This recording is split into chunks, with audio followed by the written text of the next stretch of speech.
చివరికి ఏం జరిగింది? ఏ స్థాయిలో గువ్వ గుయ్యి అనిపించే మాదిరిగా కొట్టారు అన్నది. వైఎస్ జగన్మోహన్ అనే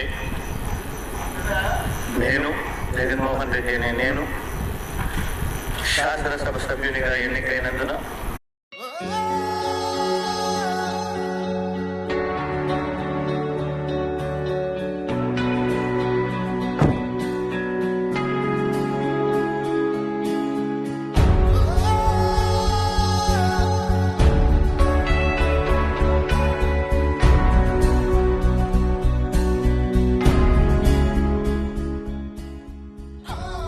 కొణిదెల పవన్ కళ్యాణ్ అనే నేను, నాదెండ్ల మనోహర్ అని నేను, కందుల దుర్గేష్ అనే నేను, బొల్సెట్ శ్రీనివాస్ అనే నేను, పంతం వెంకటేశ్వర అనే నేను, బొమ్మిడి నాయకర్ అనే నేను, లోకం నాగమాధవి అనే నేను, సుందర్పు విజయ్ కుమార్ అనే నేను, సిరి బాలరాజు అనే నేను,